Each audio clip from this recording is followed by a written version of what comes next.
Sanjeev classes में आप सबका एक बार फिर से स्वागत है। स्टूडेंट, क्लास 8th साइंस विषय के अंतर्गत आज हम चैप्टर 2 जिसका कि नाम है माइक्रो ऑर्गेनिज्म, फ्रेंड्स एंड फो, इस चैप्टर का आज हम अध्ययन करेंगे। समझने की कोशिश करेंगे कि माइक्रो ऑर्गेनिज्म क्या है, ये हमारे दोस्त हैं या ये हमारे दुश्मन है। चलिए चैप्टर को शुरू करते हैं। Let's start with the term micro organism. What is micro organism? सबसे पहले ट्राई टू अंडरस्टैंड, सबसे पहले इसे समझने की कोशिश करते हैं कि माइक्रो ऑर्गेनिज्म से हमारा मतलब क्या है। तो ये माइक्रो ऑर्गेनिज्म दो शब्दों से मिलकर के बना हुआ है, माइक्रो प्लस ऑर्गेनिज्म। देखते हैं क्या इसका मतलब है। Microorganisms are very small, tiny, living organisms present in nature. The first point. Microorganisms are very small, tiny, micro. Micro मतलब very small, tiny, इतना छोटे कि इन्हें आई से डायरेक्ट देखना भी पॉसिबल नहीं है। और ऑर्गेनिज्म मीन्स लिविंग थिंग्स, जो कि नेचर में प्रेजेंट है। Micro organism exist everywhere in our surrounding. Micro organism हमारे चारों तरफ के वातावरण में हर जगह उपलब्ध होते हैं, हर जगह मौजूद होते हैं। Micro organism are also called as microbes. इन्हें हम माइक्रोब्स के नाम से भी जानते हैं। माइक्रो ऑर्गेनिज्म और microbe are so small in size that they cannot be seen with the unaided eyes. Unaided eye means direct eyes, naked eye से इन्हें देखना पॉसिबल नहीं होता है। इनको देखने के लिए हमें किसी इंस्ट्रूमेंट का, किसी एड का यूज़ करना पड़ता है। ये साइज में इतने छोटे होते हैं कि हम इन्हें भी नहीं देख सकते हैं जब तक हम कोई मैग्नीफाइंग ग्लास या माइक्रोस्कोप यूज ना करें। Some micro organism can be seen with a magnifying glass and some can be seen with the help of a microscope. Alright, so we can say that micro organism are very small, tiny living organism present in the nature. बहुत छोटे जीवित प्राणी हैं जो nature में मौजूद हैं। Exist everywhere in our surrounding, हमारे सराउंडिंग में, सॉइल में, वाटर में, एयर में, हर जगह ये मौजूद हैं। माइक्रो ऑर्गेनिज्म का दूसरा नाम माइक्रोब है। माइक्रो ऑर्गेनिज्म या माइक्रोब बहुत छोटे होते हैं साइज में, इन्हें हम सिर्फ आँखों से डायरेक्ट नहीं देख सकते हैं और इसके लिए हमें मैग्नीफाइंग ग्लास और सम केसेस में माइक्रोस्कोप की भी ज़रूरत पड़ती है। Alright. Now, classification of microorganism. Classify करते हैं कितनी तरह के माइक्रो ऑर्गेनिज्म मौजूद हैं, कितनी तरह के माइक्रो ऑर्गेनिज्म पाए जाते हैं, या जो भी माइक्रो ऑर्गेनिज्म पाए जाते हैं उन्हें हम कितनी कैटेगरीज में डिवाइड कर सकते हैं। तो the first point is micro organism are classified into 4 major groups. 4 बड़े ग्रुप्स में इन्हें हम डिवाइड कर सकते हैं। These groups are bacteria, fungi, protozoa and some algae. Actually there are 4 type of micro organism हैं, तो एक और टाइप भी है, 5 टाइप हम कह सकते हैं, लेकिन जनरली कॉमन माइक्रो ऑर्गेनिज्म में हम 4 टाइप लेकर के चलते हैं। बैक्टीरिया, फंजाई, प्रोटोजोआ और कुछ एल्गी। एक और कैटेगरी है माइक्रो ऑर्गेनिज्म की, जैसा कि मैंने अभी आपको बताया, वो है वायरस। लेकिन इसे अलग रखते हैं बाकी चारों के साथ में। क्यों? क्योंकि they are different from other organism because they can reproduce in living cells of the host. Virus ऐसे माइक्रो ऑर्गेनिज्म हैं जो नेचर में ओपनली नहीं पाए जाते, नेचर में फ्रीली नहीं पाए जाते। दे कैन रिप्रोड्यूस, ये सिर्फ और सिर्फ अपने होस्ट की जिसकी बॉडी में पाए जाते हैं उसकी लिविंग सेल्स में ही सरवाइव कर सकते हैं। इनके बारे में आगे हम फर्दर और ज़्यादा स्टडी करेंगे। So you can see 4 group, 4 basic group, bacteria, fungi, protozoa और सम एल्गी। 5वां जो स्पेशल ग्रुप है, जो कि थोड़ा सा अलग कैटेगरी है, दैट इज वायरस। यहाँ पर ये बात जानने की जरूरत है कि वायरस एक ऐसा माइक्रोस्कोपिक क्रीचर है, वायरस एक ऐसा माइक्रोस्कोपिक माइक्रो ऑर्गेनिज्म है जो बाकी के चारों से भी बहुत छोटा होता है। Means other can be seen with the help of a microscope. एक कॉमन माइक्रोस्कोप की मदद से हम देख सकते हैं, लेकिन वायरस को देखने के लिए हमारे साधारण माइक्रोस्कोप भी कैपेबल नहीं होते। ये इतने छोटे होते हैं साइज में कि इन्हें देखने के लिए समटाइम हमें एक बहुत ही अच्छे माइक्रोस्कोप, जिसे इलेक्ट्रॉन माइक्रोस्कोप कहते हैं, उसकी ज़रूरत पड़ती है। ये इलेक्ट्रॉन माइक्रोस्कोप नॉर्मल माइक्रोस्कोप की तुलना में हजारों गुना अधिक शक्तिशाली होता है और हजारों गुना छोटी वस्तुओं को देखने के काम में लाया जाता है। Now we will see some different images of different microorganism and try to understand. See, this is bacteria. This is the magnifying image of bacteria. Bacteria की मैग्नीफाइड इमेज है। ये बैक्टीरिया इस तरह के शेप में होते हैं, लेकिन सारे बैक्टीरिया सिलेंडर शेप में नहीं होते हैं। कुछ राउंड शेप में, ओवल शेप में, इरेगुलर शेप में भी बैक्टीरिया पाए जाते हैं। Now the next is fungi. You can see the fungi under microscope. This is algae. Same जो हमारे पॉन्ड्स वगैरह में आप देखते हैं, ग्रीन वाटर जिसकी वजह से हो जाया करता है, that is algae under microscope. And these are some protozoa. Protozoa unicellular animals होते हैं जो कि यूजुअली वाटर में पाए जाते हैं, बट कुछ प्लांट्स में और अदर जगहों पर भी एग्जिस्ट करते हैं. These are some type of protozoas. Alright, and now some viruses are there. You can see HIV virus, hepatitis B virus, Ebola virus, bacteriophage virus, and adenovirus, and so on. These are the picture of some viruses. Alright, you can see they are in different shape, they are in different size, they are in different type, और बहुत ही अलग अलग तरह के viruses पाए जाते हैं. Alright, so we have seen about bacteria, fungi, algae, protozoa, and virus. All of these are called as microorganism or microbe. Okay. Now, microorganism may be a single celled like bacteria, some algae and protozoa. ये एक single cell से बने हुए हो सकते हैं. Bacteria usually bacteria और protozoa single cell के ही होते हैं.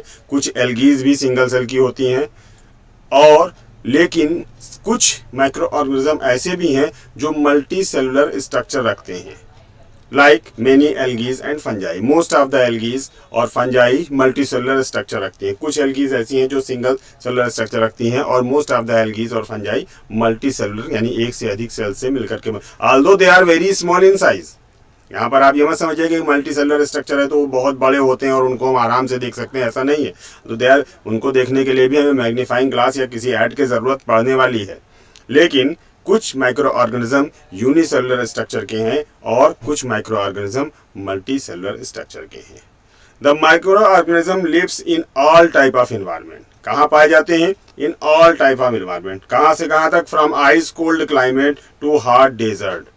मीन्स जहाँ बर्फ जमी रहती है माउंटेन्स पर, बहुत ठंडे प्रदेशों में, नियर पोलर रीजन, वहाँ भी, और बिल्कुल एकदम एक्सट्रीम हॉट डेजर्ट्स में भी. यानी सभी तरह के इन्वायरमेंट में माइक्रो ऑर्गेनिज्म आसानी से रह सकते हैं. Different micro organism different environment में पाए जाते हैं. Some are also found inside the bodies of the animal including humans.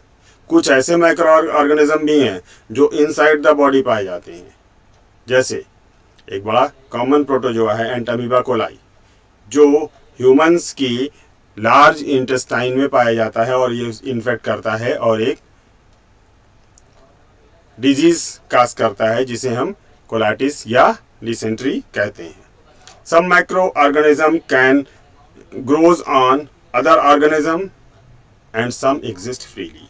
यानी कुछ दूसरों के ऊपर डिपेंडेंट होते हैं, पैरासाइट नेचर के होते हैं, पैरासिटिक नेचर के होते हैं, दूसरे ऑर्गेनिज्म के ऊपर ग्रो करते हैं और कुछ नेचर में फ्रीली एग्जिस्ट करते हैं. Means there are variety in the world of micro organism. बहुत तरह के माइक्रो ऑर्गेनिज्म एग्जिस्ट करते हैं. बहुत अलग अलग तरह के माइक्रो ऑर्गेनिज्म अलग अलग जगहों पर अलग अलग तरह के एनवायरनमेंट पाए जाते हैं. Means from inside the cell से लेकर के एकदम एक्सट्रीम क्लाइमेट तक हर जगह माइक्रो ऑर्गेनिज्म प्रेजेंट होते हैं.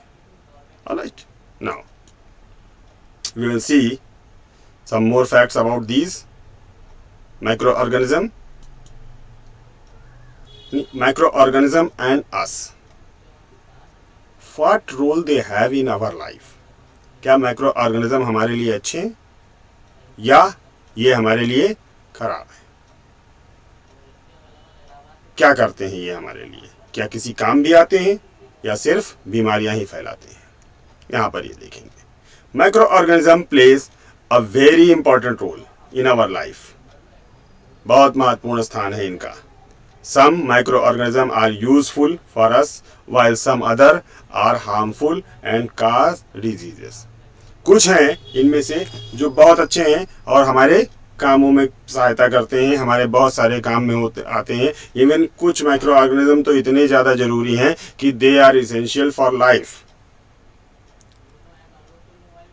और कुछ माइक्रो ऑर्गेनिज्म बीमारियां फैलाते हैं, different diseases like cholera, hepatitis, influenza.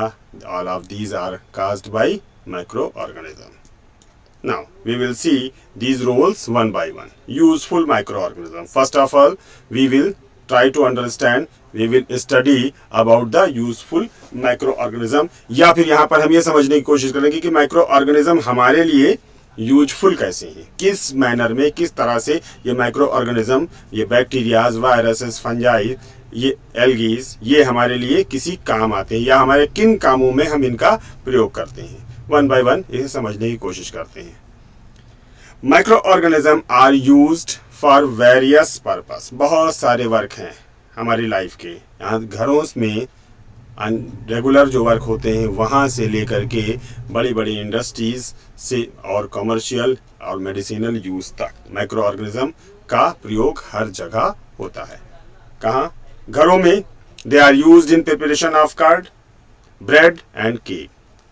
You all know about the curd. Curd कैसे बनता है?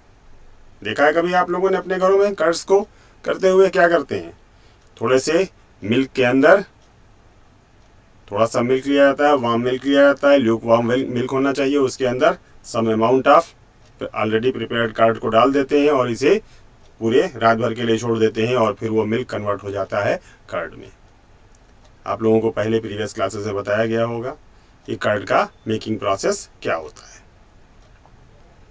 ब्रेड को बनाने के लिए एक माइक्रो ऑर्गेनिज्म जिसे यीस्ट कहते हैं, केक को बनाने के लिए माइक्रो ऑर्गेनिज्म का प्रयोग किया जाता है.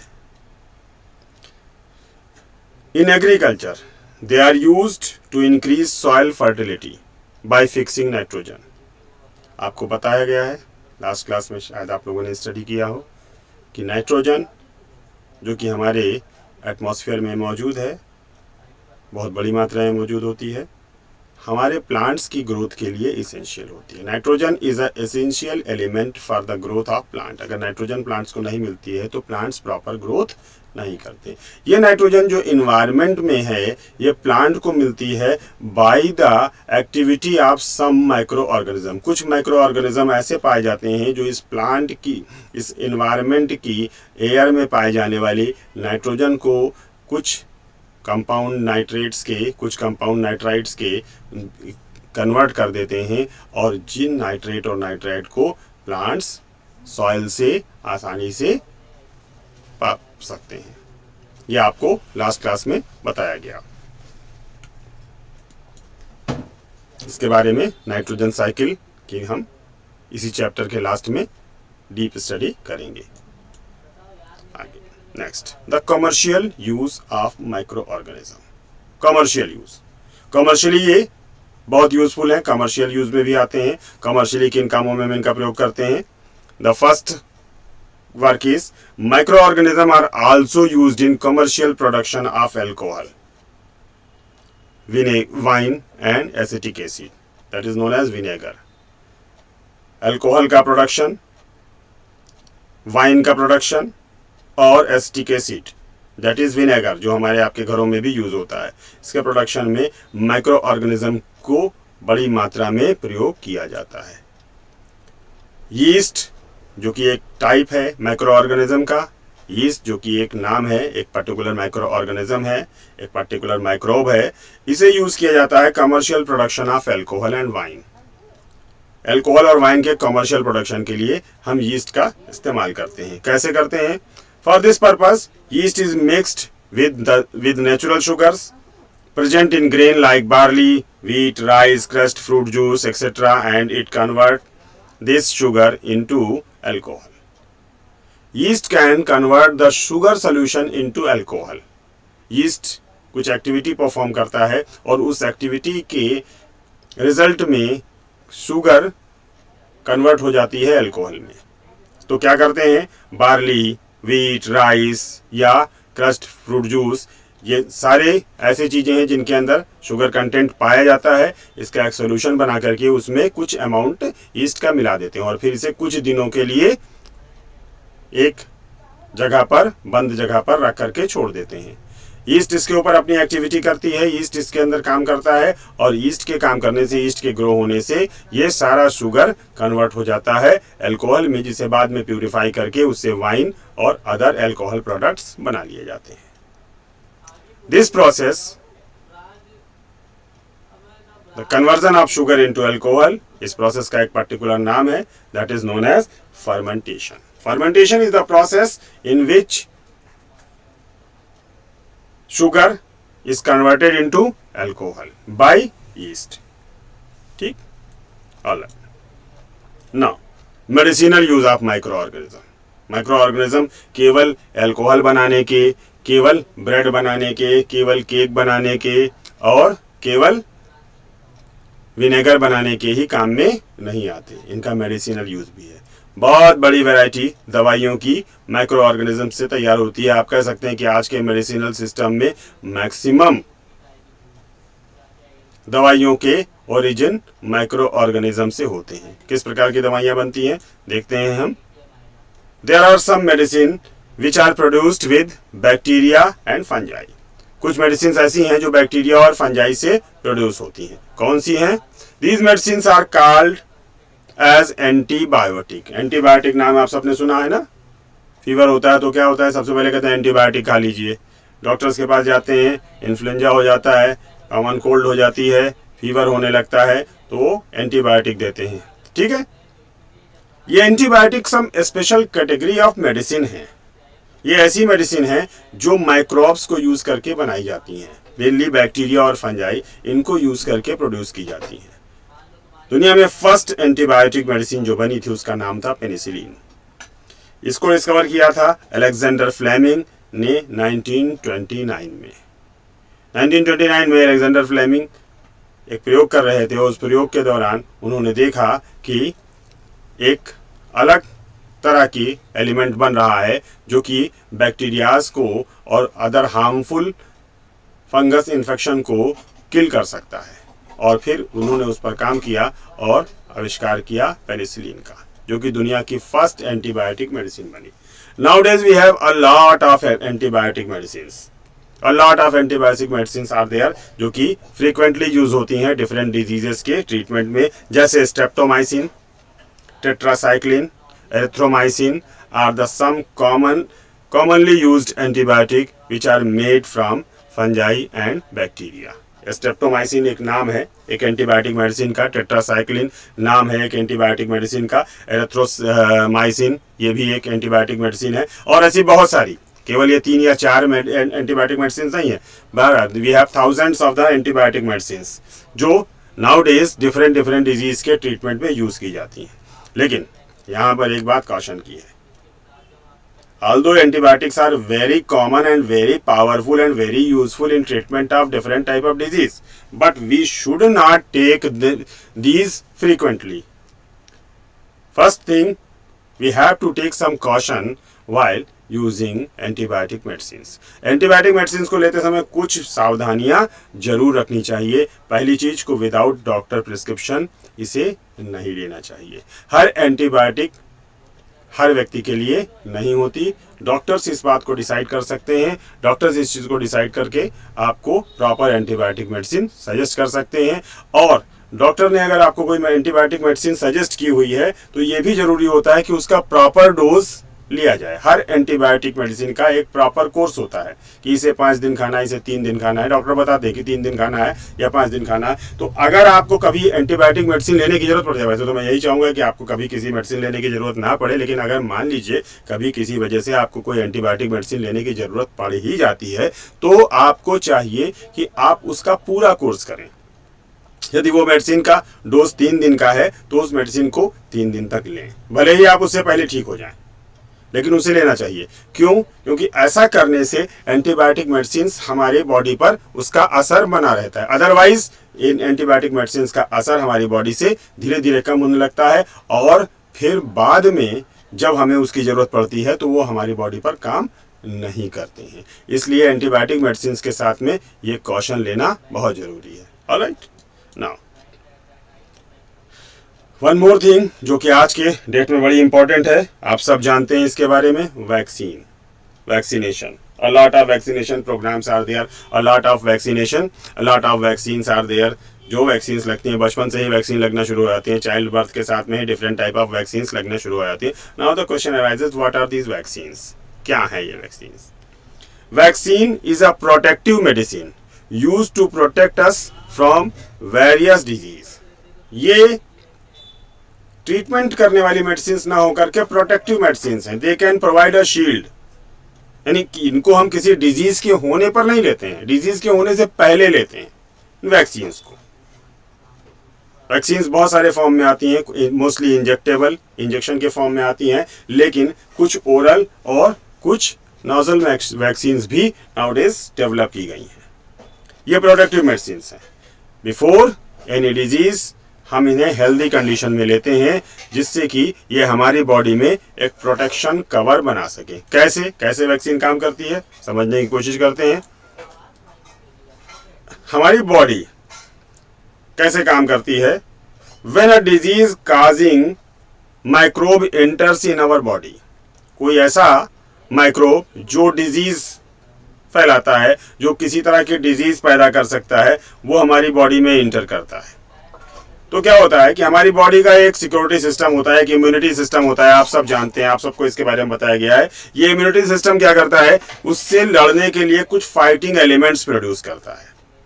जो इंट्रूडर, जो इन्वेडर हमारी बॉडी में घुसा हुआ है, जो माइक्रोब हमारी बॉडी के अंदर घुसा हुआ है, जो माइक्रोब हमारी बॉडी में अनऑथराइज प्रवेश किया हुआ है और हमारी बॉडी में जो एक पर्टिकुलर कोई डिजीज पैदा कर सकता है, उससे लड़ने के लिए हमारी बॉडी एक फाइटिंग एलिमेंट पैदा करती है, जिसे हम कहते हैं एंटीबॉडीज। इन एंटीबॉडीज का काम होता है जो इंट्रूडर हमारी बॉडी में आ गया, जो इन्वेडर हमारी बॉडी में आ गया, उससे फाइट करे। और फिर फाइट होने के बाद जब इन एंटीबॉडीज के द्वारा उस इंट्रूडर को किल कर दिया जाता है, उस आने वाले इन्फेक्शन को खत्म कर दिया जाता है, तो the body also make a memory that how to fight with this microbe and use it if it enters again.